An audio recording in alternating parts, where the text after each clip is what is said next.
Welcome to the Israel Insider weekly podcast, where we talk about the news in Israel with Ron Cantor, president of Shalanu TV and Israel regional director for God TV. I'm Lisa Hutchison. Thanks for joining us today. Ron, there is a lot of good stuff to talk about today. First up, I think let's share with the listeners something very interesting that's happened there in Israel with the new unity government. Finance Minister Avigdor Lieberman, there we go, revoked the eligibility of some Orthodox folks for childcare subsidies. So explain that to us, why that's a big deal. It's more than a big deal. This is a huge deal. And this is one of the reasons there's been a couple different undercurrents going on in the Israeli government the past few years. One is, the obvious one is I'll call it the Netanyahu personality cult versus the rest of the right wing that wants to continue with the right wing government, but they feel it's time to move away from Bibi. He has not been real cooperative with that. But there's another undercurrent, and that is the Orthodox they're not ideological. They're happy to be part of a left-wing government. They'll be a part of a right-wing government as long as they get their subsidies. And so what Bibi was part of not a unity government, but more of a right center government back in 2013. But he had a hard time governing because he had he couldn't be autocratic. He had to get the agreement. So he ended that government, went to new elections, and then he formed a new government with I think it was three at the time. Now there's two ultra-Orthodox parties, the United Toward Judaism, which is the Ashkenazi white European Jewish Orthodox Jewish party, and the Shas party, which is the Sephardic, the Jews who came from Morocco, Yemen, Iraq. And so he formed a government with them, and basically they would say, listen, you give us our subsidies and you've got carte blanche. You can do whatever you want. We're going to support your policies.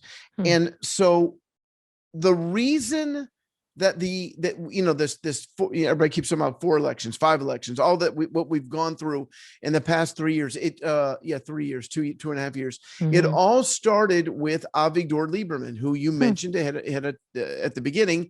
He's now the finance minister. Now, Avigdor Lieberman is a Russian immigrant who started a primarily Russian speaking political party called Israel Be'itanu, which means Israel, our home or our house. And it has evolved from primarily being a Russian immigrant party to a right-wing party. But it's a right-wing secular party. They're very anti-religious.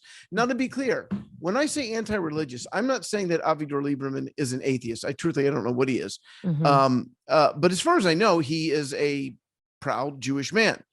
When you're anti-religious in Israel, you're not saying that you're against God. You're saying you're against the corruption in the Orthodox parties. The very people who claim to represent God are super corrupt, in the sense that they get thousands, they get millions and billions of shekels a year from the government in subsidies so that they can not work. So for instance, here's what we're talking about. Right now, the situation you have in the ultra-Orthodox community, that's about 8 to 10% of Israel. So it's not a huge number percentage-wise. The rest of us Israelis, we pay subsidies which can be between 900 shekels to 1,300 shekels per child. Per child. Wow. So this gives them an incentive to have, say, 10 children. That's 10,000 plus shekels a month just for having kids. Wow. And so 50% of these Orthodox Jewish men do not work. And most of those, they study full-time in yeshiva. Now, in their mind, they think what we're doing is more important than work. You should give us money. This is justified because by us studying Torah, by studying Talmud, by being religious all day long, we are bringing the blessing of God on this country, despite all the craziness that happens in Tel Aviv, homosexuality, and et cetera, et cetera. We are the ones, the righteous ones that are doing the right. So for years now, there have been, there's a tremendous backlash because people like me, I pay a tremendous amount of taxes in Israel. The average Israeli pays almost half of his income in taxes. And so these people are not working and they're getting a tremendous amount of money from the government. So what Lieberman did, and I didn't know that one man could just do this, but apparently he did, he revoked the eligibility of fathers studying full-time in yeshiva from, I just lost what I was reading. Hang on just a second. They changed it right as I was reading it. Revoke the eligibility of fathers studying full-time in yeshiva for child care subsidies, enraging ultra-Orthodox political leaders. So these folks, now it's going to take some time before I think it begins at the beginning of next year, which is either in September or in January. I'm not sure which calendar year they go by, but this is a big deal, and that means these guys are going to have to get jobs, or they're going to have money. Or they're going to obviously work to bring the government down and get and for the Orthodox to get back in the government. Now, Moshe Gafni, our listeners might remember, he is a guy who loves me. By the way, I did not know this, but we reported about the Supreme Court victory. Right. I was just told by somebody. So just to remind folks that back in 2013, our congregation, Tiferet Yeshua, this is back when I was the pastor, we applied for our donors, people like in our congregation that tithe, to be able to get a tax receipt. And in Israel, that means you get 35% back from the government. So if you give 100 shekels at the end of the year, the government gives you 35 shekels back. So it's a huge incentive to become a donor. So we applied for that. It took years and years and years. I forgot about it. And the pastor who replaced me, Gil Afriat, he continued to pursue it. They took it all the way to the Supreme Court of Israel, and we won. What I didn't know is that I signed the original document applying for this. And so not that anyone's going to know this unless I tell them, but my name is on a document that won a huge victory for the Messianic Jews in the Supreme Court of Israel. But Moshe Gafni, the reason I bring him up is he is the guy that as I understand it, I want to be very careful with my words. This is what I was told, is that the fix was in, that he had prepared, this is allegedly prepared those who would vote on this. This is back in October of last year. That when it came into the committee for a vote, that he had already pre-prepared everybody to vote against it, and they did. Everyone voted against it, and that's why the Supreme Court, by the way, was like, wait a minute, it's very rare that it's 100%. Something's not right here. And they took a look at it and they overturned it. He was livid. He was so upset. Well, this same Moshe Gafni, he is now called Lieberman, quote, an evil man. And now again, he's an ultra-Orthodox Jewish man who I love and pray for. But in his mind, they're doing the work of God, and Lieberman, a secular Israeli, taking away their subsidies.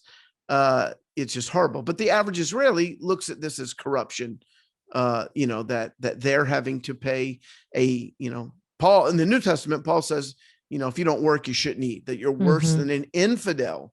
So, and as somebody, I am now in university, as you know, getting my master's degree, and I'm working full time. I would love to not have to work and then just get a paycheck, because I love studying. It's so much, I get so much out of it. But I still have to work and do this podcast, which I love doing. So it's okay. It's a win-win for me. It's a win-win. That's awesome. And it's amazing to me one of the things that I read about this story was that at the beginning of 2020, before COVID and all of that, but only 53%, almost just about half of the ultra-Orthodox men, the very religious ones, were employed, compared to 85% of the non-ultra-Orthodox population, meaning everybody else. So, and Lieberman, I liked what he said in this. He said, the changes were designed to prioritize, quote, those who work and pay taxes, which I Come can on. respect that a lot. I'm like, that's, Right. If you're living on subsidies, you don't get to whine and complain that people who are actually working and paying taxes aren't giving you enough money. and Because at the end of the day, you can go get a job. yeah, and it's also not like they also said in his in the order that the changes that he made, he said fathers still could go to school, just not full time. They needed to work at Hello. least That's what I'm 24 hours, doing. yeah, at least 24 hours a week. He's like, you need to go to work and study like what you're, there's really no reason. They could definitely still go to school and work. He's just I saying, was get a actually job. I was actually encouraged that 53% of ultra Orthodox men do work. Hmm. I did not know that. I thought it was much lower. So Yeah. I am glad about that. The appearance from what I've seen, the few times I've been over to Israel, I remember being really perplexed at seeing, um, you know, these very religious men. They have a certain uniform, so to speak. I mean, they wear certain clothing you can recognize their Right. Right. religiousness, and they were panhandling on the street, and that was Yeah. so. I was like, "What's wrong with this? What's going on?" And I you know, once I was on a tour once and somebody sometimes I do foolish things. But a guy came up to me in Jerusalem, right near the old city, and asked for money. And I told him to, maybe consider getting a job. I said it in English because I was with tourists, mhm. and turns out he was American. I mean, the, Oh. the weirdest thing is that this guy was as much younger than me and more fit than like, dude, you could get a good job. What's the problem here? So we ended Mhm. up he responded in English. We had an interesting conversation, but again, in their mind, they're doing the work of the kingdom. It's just, I have a real disagreement with that. Yeah, and which, speaking of that, just real quick to touch on this, another thing that may be shaking regarding this is the fact that the ultra Orthodox young men also have not had to participate in military service. Right. And that may be shaking for them. Do you want to just touch on that real Yeah, quick? let me just real quickly, because I'm not Mm-hmm. super refreshed mentally on that. But basically, back when Israel became a nation, a law was passed that said that the top scholars in the ultra Orthodox community would be exempt from the army, which Mm-hmm. everyone's fine with. Top scholars, 100 people maybe every year, so that they could give themselves to studying. Well, that turned into, over the years, any ultra Orthodox person that did not want to serve. Hmm. So in that ends up being the majority. I have tremendous respect for the ultra Orthodox who do serve, and many of them get persecuted. Some of them have been beaten by family members for choosing, because you have to understand that many in the ultra Orthodox community, they do not believe in the state of Israel. They Mm. think that it was illegitimate. It's a secular country that was started by atheists and socialists, which is true, by the way. But the way I see it is it's a little bit different. What's the most crucial issue in Jewish history, and that would be the Messiah. Who's the Mm. Messiah? Well, the top scholars of the day, they missed that. If you look at Yeshua's disciples, not one of them is a Pharisee.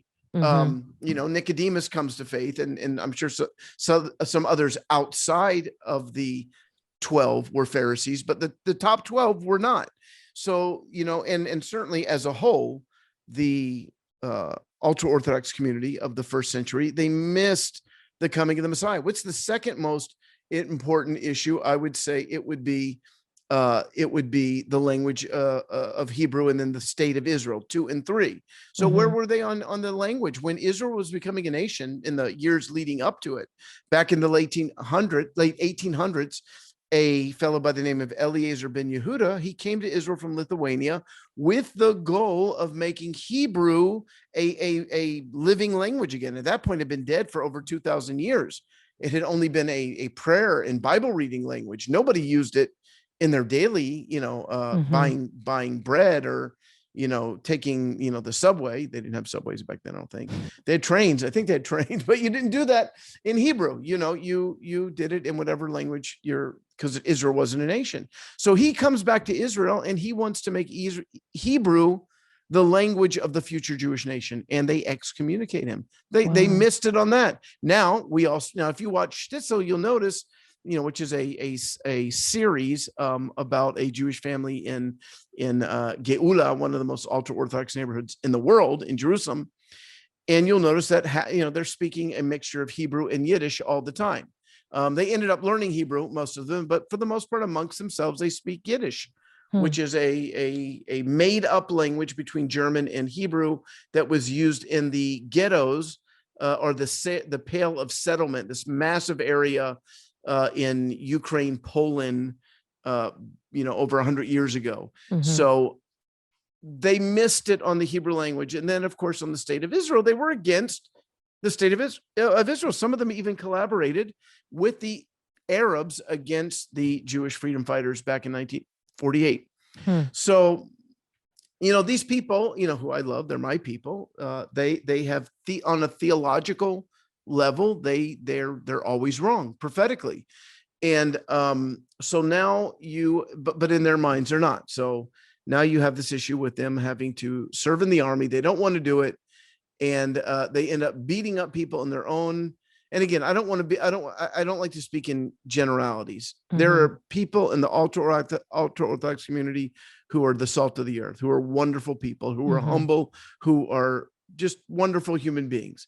But for the most part, again, they don't want to serve in the army, and they persecute those who do. So the Supreme Court said a few years ago that this is not a tenable situation. It's illegal. The law is being abused. So they said to the Knesset, fix this, make a law that everyone can agree with, that is more, rational, justice oriented, fair.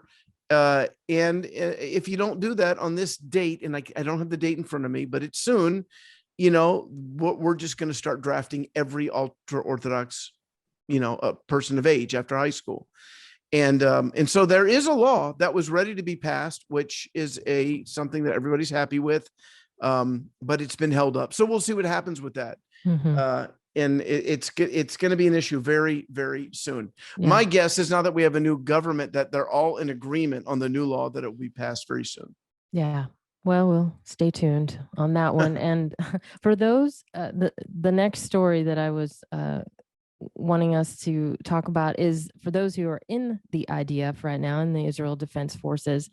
I am again just so astonished at how the startup nation is just rocking it with technology to defend itself. And even this week again, Hamas sent up some of those incendiary balloons that caused fires. So would you share with us a little bit more about what's happening with that and Israel's technology that it appears they used in the most recent conflict? Well, talks are not going well between Israel and Hamas in Egypt. This week, Egypt, they brought in a diplomat with higher status, hoping that he could help. But people are even talking about a renewed fighting could be in the coming weeks. We'll have to see what happens with that. But in the meantime, Hamas has been sending over incendiary devices, explosive devices. So these are little devices that when they land in Israel, they start fires. They can ruin crops. They can be incredibly damaging. But what's really neat, one of the other stories we have this week is about a new technology Israel's come up with to detect tuberculosis. And folks can find that either at the God TV's Israel Insider page or at roncantor.com. We'll have all those articles up very soon. But we just keep creating stuff. We keep inventing stuff, medical breakthroughs, technological breakthroughs, computer breakthroughs, and military break. They call us the startup nation. And the reason, I think I mentioned this a few weeks ago, Shimon Peres once said, it is so fortunate that we didn't find oil. I remember reading that thinking, what? That's the worst thing about Israel, is that we don't have oil. If we had oil, we'd be rich like all these other. And he says, no. I mean, we weren't talking, just to be clear, but he said it was in a book. And he said, if we had oil, we would have become lazy. And because we didn't have oil, we had to figure out how to survive without it. And as a result, we've become, we're like Singapore, of the Middle Yeah. East, which Yeah. Singapore has no natural resources, but they're very wealthy because of their technology and their banking industry. And so in that sense, we, without any real natural resources, we have a lot of salt, by the way, at the Dead Sea, but we've had to learn how to use our brains by the grace of God. And so one of the neat things that we've come up with now is this kind of army of drones that can be sent out against these incendiary devices, and they can take them out. So it's pretty amazing. Israel's the first country to use drones at this scale, at this level. They call them drone swarms, where hundreds of drones, I'm quoting now, integrate their actions using emergent behavior. So it's just amazing. In fact, It's why like don't you? from a movie, really. I mean, I think I've seen this Yes. in the movie theaters, but now it's real in Israel. Yes. Well, so many things that we looked in the movies 30, 40, 50 years ago that were futuristic are now what we're doing now. Same with drones. That's amazing. And one other thing along with the military lines is while the ultra-Orthodox, on the whole don't serve, Messianic Jews Right. do, and they serve in great numbers. And recently, amazingly, one was actually in the newspaper in a positive way there. And would you share with the listeners about that? Yeah, so this is a really neat story, and it's not the first time that a Messianic Jew has been recognized, but this one was at a bit of a higher level. Many, at the end of every course, they designate what's called the Chayal Mitzdayen, which means the excellent soldier, the one who was far and above, everybody else in their class of 50 to 100 new soldiers. Okay. And more, and often it's a Messianic Jew who wins this. Now, Huh. one of the reasons is because most Israeli teens, they go into the army very cynical, and they don't want to take orders from somebody. Listen, you're 18 and there's a guy 18 and a half yelling at you. So, it's like, shut up. We were in high school together, and, I'm cooler than you anyways. So, but, if somebody's a strong believer, they understand issues of submission to authority, which is very important in the army. So I know of many Messianic Jews who have won that award. Now, this situation is of a 22-year-old first lieutenant in the Israeli Defense Forces. We'll call him M. We don't know his real name, but he is a leader in a congregation in Jerusalem, just 22 years old.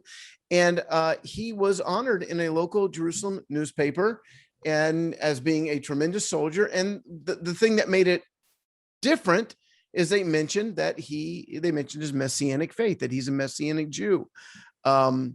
And so again, at a time when ultra-Orthodox Jews are fighting for the right not to serve in the army, Messianic Jews wouldn't even consider such a thing. Our kids, they fight in the Israeli Defense Forces for the most part. Probably well over 95% of Messianic Jewish children, 18 years old, young adults, they go into the IDF and without thinking twice about it. So one other thing with that story for the officer M was that I noticed that it caused a little bit of buzz online. Would you give us a little more on that? Yeah, a little more insight? Yeah, the name of the newspaper is called MyNet, and they have a Facebook page, and so they put it up on the Facebook page, and it generated questions from commenters wanting to say, "Wait, who are these Messianic Jews? What is this about?" So once again, media, and Shalano TV, that's really what we do full time. We're constantly creating videos, teachings, television shows. We have a 24/7 digital TV channel. Our Facebook page are getting tens of thousands of views from Israelis, and they do ask questions. They ask for Bibles. They also curse us at times. So, a mixed bag. Yeah. Right. So in this situation, people, he was put in a very positive light, and it turned out being a really positive witness for Messiah. That's awesome. Yay. Just so grateful for those moments online, where it's such a great tool for outreach. And Yes. you guys are really being able to leverage that with Shalanu, and that's just awesome. Such a great way. Like you, just one quick thing, you had like an article a few weeks back where you said, you passed out 14,000 tracks, but Well, it's it was that you had 35,000 now. right, nice, and like you couldn't even find 35,000 people on the streets to give Right. something to, but here you've given your testimony through the use of technology. You've given that to Yeah. 35,000 people. That's The amazing. last time I checked, 35,000 Israelis, Hebrew Mm-hmm. speakers, because Yeah. we can see through analytics where the views are coming from, and they are coming from inside of Israel, all over the country. And it's really neat, Lisa, because when I was uh, just married, 2 years into my marriage, Ilan and I came to Israel, and we went to see her family. She's native born Israeli. We brought our daughter Sharon, and we rented a car. We went all over the country, and I went all the way down to Eilat with Ilana. We went together, and we had a great time. And then we drove through Jerusalem, north of Eilat, and then we went to Tiberias, and then we were in the Golan Heights, which is as north as you can go. And I felt, let's go all the way to the border. It's a place called Matula, the good fence between Israel and Lebanon. Mm-hmm. And it was getting dark, and it's my first time in Israel, so I was still a little trying to figure this thing out, terrorism and all that. So I was a little nervous, but so I thought maybe we should go back to the hotel. But then I just kept feeling we got to go all the way. We have to do this. As we finally get to the border, right, we're about 100 yards away. The Holy Spirit speaks to my heart, and He says, just like you've gone from Eilat, which is the southernmost border, to the border of Lebanon, the northernmost border, you are going to take the gospel message all over this country. Wow. Now, it was 1991. I didn't speak Hebrew, and I was young, foolish, and arrogant. And so somehow I saw myself as a big shot evangelist going all over the country, preaching the gospel. As I got older, I began to think, well, first of all, there's people a lot better at this than me. I'm already 56. My Hebrew isn't perfect, even though I'm fluent. And I wondered how, maybe I didn't hear God. And then suddenly God opens the door just a year ago for Shalanu TV. And now, by the grace of God, even with my broken Hebrew, I am the president of Shalanu TV, and we are preaching the gospel in every single city in Israel. So the word did come to pass. Now, the good news is it's not just me. In fact, I'm the least of the folks on there, because we have native born Israelis whose Hebrew is perfect and beautiful accent, and they're sharing their testimonies. And by the way, if folks want to learn more about that, just go to shalanu.tv. You can actually watch it. It's in Hebrew.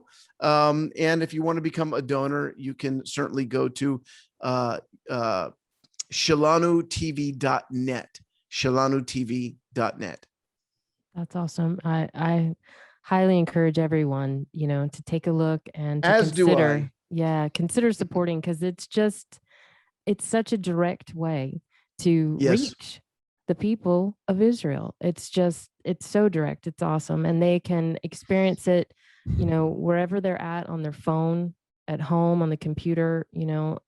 For some, I know you've shared before, but just a quick recap, even some of those ultra-Orthodox that we were speaking of earlier, you've had a few students that seem to be from Yes. a yeshiva, and they have asked discreetly for New Testaments. That's huge. And, Yes. the fact that is starting is amazing. And so it's very worthwhile. And to me, just, a no-brainer that's a great thing to invest in. Amen.